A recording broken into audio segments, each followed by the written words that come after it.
Chega mais, nação, um ótimo dia para todos vocês e vamos juntos aqui analisar as últimas informações do Flamengo. E olha só, hoje é um dia muito importante, é um dia D para o Bruno Henrique. Hoje é o dia do julgamento do Bruno Henrique e muita coisa pode acontecer hoje no Flamengo por causa desse julgamento.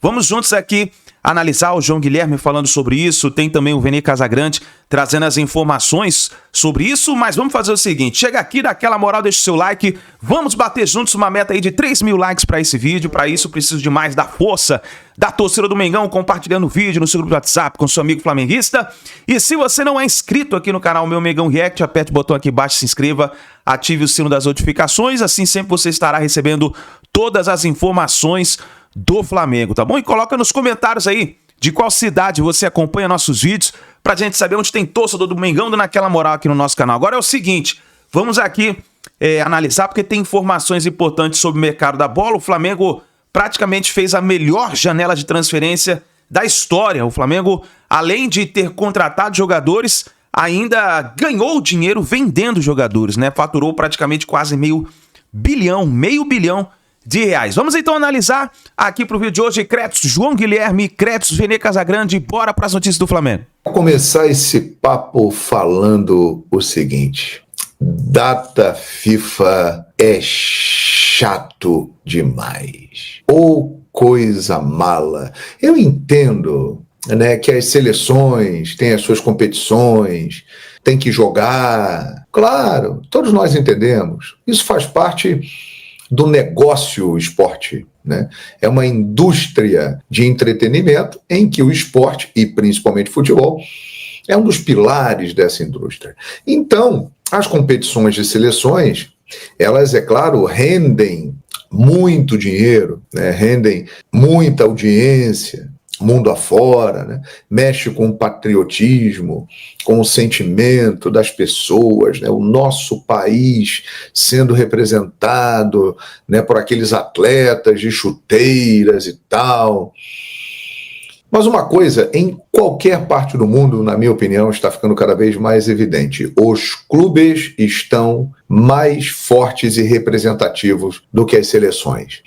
E principalmente com o passar dos anos, que os times viraram verdadeiras seleções mundiais. Vou pegar um exemplo nosso aqui. O Flamengo, quantos jogadores que falam espanhol jogam no Flamengo? O Flamengo é um time que habla espanhol. Tem muita gente ali que fala espanhol.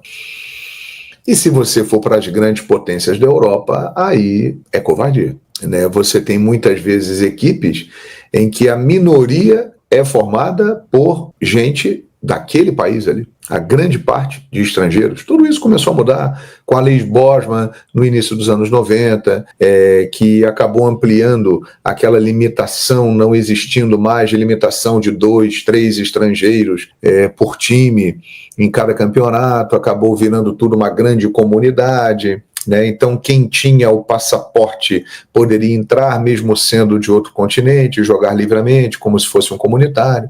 Tudo isso mudou toda essa lei do futebol e esse enquadramento, digamos assim.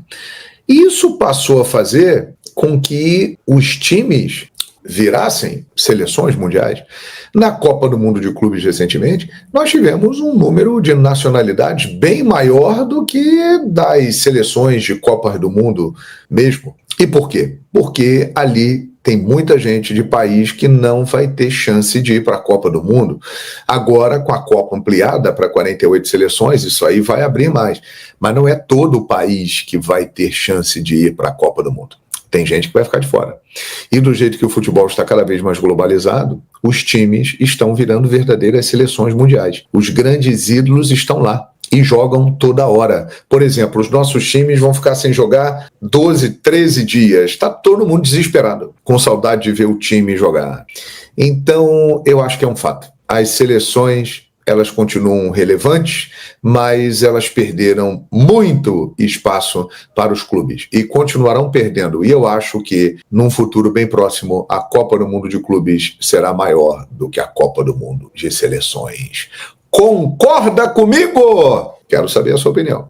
Vamos resenhar? Então manda ver aí. O povo de outros clubes não sabe a diferença do fair play com teto de gastos. O pessoal não tem a menor noção do que é fair play financeiro. Resumindo, fair play financeiro, você vai gastar dentro daquilo que você fatura e uma parte disso vai ser destinado para contratações. Não é tudo, é uma parte, porque você tem outras obrigações dentro do fair play financeiro, que é pagar as suas dívidas, cumprir com as suas metas. Então você vai tirar um percentual do seu faturamento e vai poder investir. Ou seja, quem estiver melhor financeiramente vai se dar melhor com o fair play financeiro. É isso. E aí eu pergunto, quem está melhor financeiramente? Mas as pessoas, por pura ignorância, inclusive presidentes de clubes, né? Pessoas gabaritadas, estudadas, renomadas, letradas, falando uma asneira dessa, o cara não tem a menor ideia do que se trata. É por essas e por outras que a maioria dos nossos times está nessa pindaíba. Porque você que hoje tem uma SAF bem-sucedida, meus parabéns. Agora, você virou SAF porque o seu time estava quase falindo. Foi uma salvação. E aí depois alguns engrenaram, outros não engrenaram. Então, assim, é um motivo de alívio, mas eu acho que não é um motivo de orgulho, é um motivo de preocupação, se você tiver um pouco de juízo. Porque o meu time virou SAF, por quê? Porque ele estava numa situação delicada, então ele precisou de ajuda. E a ajuda é o seguinte, alguém vai botar dinheiro. Você já viu um negócio ser caridade? Você vai dar o dinheiro só por caridade, por filantropia. Você acha que vai rolar isso? Você acha que não vai ter lucro? Você acha que quem está botando dinheiro não vai querer ter retorno? São pessoas de mercado, de negócios. Você acha que não? Então, é isso, minha gente. A SAF, ela é boa para quem precisa. A maioria precisa, mas a SAF é perigosa por isso. Se não for bem administrada, ela pode ser pior do que a associação e o quadro anterior. E nós temos alguns exemplos aí que mostram isso, hein? Na prática, todo mundo sabe. Ai. Mas aí, o torcedor, ele é um míope por natureza. Ele não enxerga além da sua paixão. O que interessa para ele é o seguinte, estamos ganhando título. Ganhou título, tá tudo bem, não importa se está falindo, se deve 1 bilhão, se está dando calote. Se está ganhando título para o torcedor. Agora, o torcedor é uma coisa, quem administra é outra parada. O cara não pode ter esse pensamento. E a maioria das vezes a gente vê pensamentos de torcedor em quem dirige o nosso futebol. É por isso que a maioria está quebrada. Lamentável. Atenção. Nesta quinta-feira, o julgamento de Bruno Henrique. Não tenho a menor dúvida que será o grande assunto do dia no noticiário esportivo, até mais do que o jogo da seleção brasileira. Bruno Henrique vai ser julgado no STJD a partir de 9 horas da manhã, né? E aí vamos saber o que vai acontecer, minha gente. Como é primeira instância, isso eu procurei me informar com advogados. Se for condenado, pode ter o recurso para um efeito suspensivo. E aí aguardaria um novo julgamento, aquelas situações jurídicas que nós estamos acompanhando aí já há muitos anos.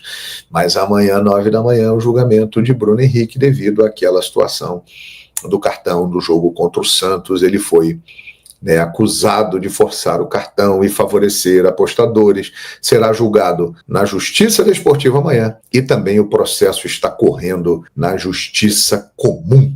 Vamos aguardar para ver o que vai acontecer. Realmente é uma situação que chama muita atenção. O Flamengo conseguiu receber mais dinheiro com venda de jogadores, ou seja, arrecadar mais com vendas do que com reforços, e mesmo assim melhorou e muito o seu elenco. De 2019 para cá, eu não tenho dúvidas, é o melhor elenco que o Flamengo tem, sem sombra de dúvidas. É por isso que eu falo, você torcedor rubro-negro, você tem que ficar extremamente motivado animado, otimista com o Flamengo, não só nessa temporada, porque as contratações que vieram, amigo, são jogadores que vão render bastante nos próximos anos. Vamos para as informações. Vamos lá. O Flamengo contratou nessa janela Emerson Royal, que custou 58,7 milhões de reais. Saul, que chegou sem custo de operação ao Flamengo. O Flamengo só negociou salário e luvas. Carrascal, que o Flamengo pagou 12 milhões de euros, que dá em torno de 76,8 milhões de reais. E Samuel Lino, que é o preço fixo de 22 milhões de euros, 141,5 milhões de reais. Esses jogadores, totalizando eles,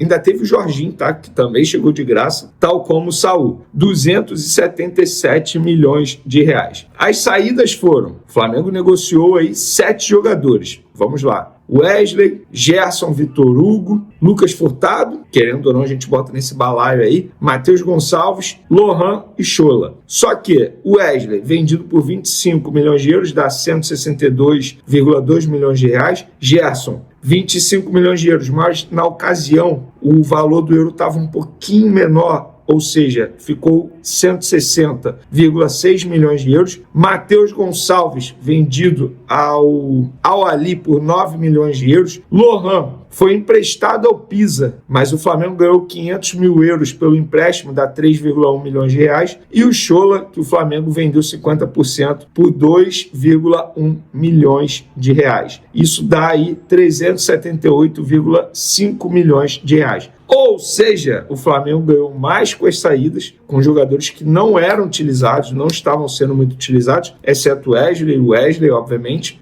2 jogadores considerados titulares, mas Matheus Gonçalves, Lohan, Schola, Lucas Furtado não eram utilizados pelo técnico Felipe Luiz. Isso mostra que reforçar elenco não é apenas trazer jogadores, é você também saber fazer as saídas. E o Flamengo soube de uma maneira extraordinária, na minha concepção, só faltou o Michael, que pode sair ainda, e o Juninho também pode sair ainda. Galera, no meu último vídeo, eu falei sobre versão Arrascaeta 2019, Arrascaeta 2025. Vou trazer um fato aqui para vocês. Arrascaeta, com 17 gols nessa temporada e 3 assistências, está a 1 gol de igualar o seu ano mais artilheiro na carreira, que foi em 2019, quando ele fez 18 tentos e deu 19 assistências. Então, eu vou deixar a pergunta para vocês e vocês vão comentar à vontade. Arrascaeta vive o melhor ano da carreira ou será difícil superar 2019? Podem comentar à vontade, eu já falei o que eu penso. Para mim, ele vive o melhor ano na carreira dele em todos os sentidos, dentro e fora de campo, maturidade, liderança, faixa de capitão, camisa 10, e dentro de campo ele está sendo super decisivo. E agora vocês podem comentar à vontade. Para finalizar nosso vídeo, galera, nessa quinta-feira, dia 4 de setembro, dia muito importante para Bruno Henrique, porque ele será julgado no começo dessa manhã, 9 horas da manhã, no STJD, aqui no Rio de Janeiro,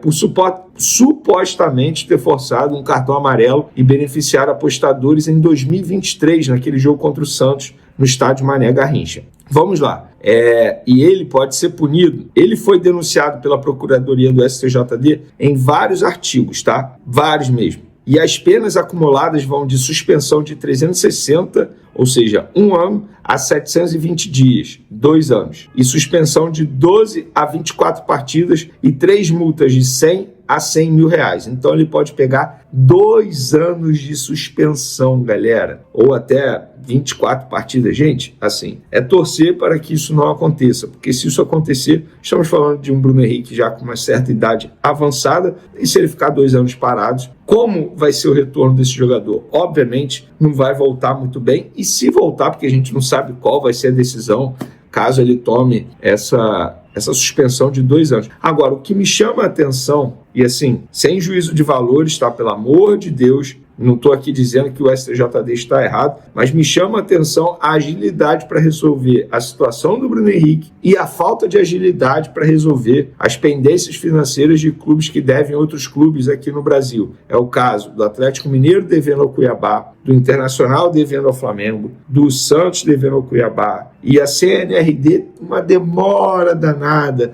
O Flamengo entrou com uma ação contra o Internacional há 10 meses e até agora nada. Então, assim, por que não é a mesma agilidade para resolver os dois casos. O Internacional acabou de vender um atacante, Wesley, por 54 milhões de reais. Por que a CBF não interfere, não se mexe e, entre aspas, obriga o clube a pagar uma dívida com outro clube, tendo em vista que a CNRD já julgou que o Internacional tem que pagar o Flamengo? Então fica aqui o questionamento para vocês.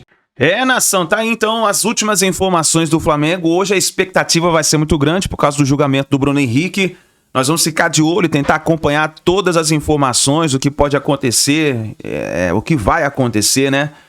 E a gente vai trazendo para vocês as informações do Flamengo referente à situação do Bruno Henrique. Então fica ligado aí no nosso canal, deixa o sininho ativado aqui para você receber as notificações do seu celular, no seu computador. E assim que a gente tiver as informações, nós vamos trazendo aqui para vocês, tá bom? Grande abraço, uma ótima quinta-feira para todos vocês e a gente se vê no próximo vídeo.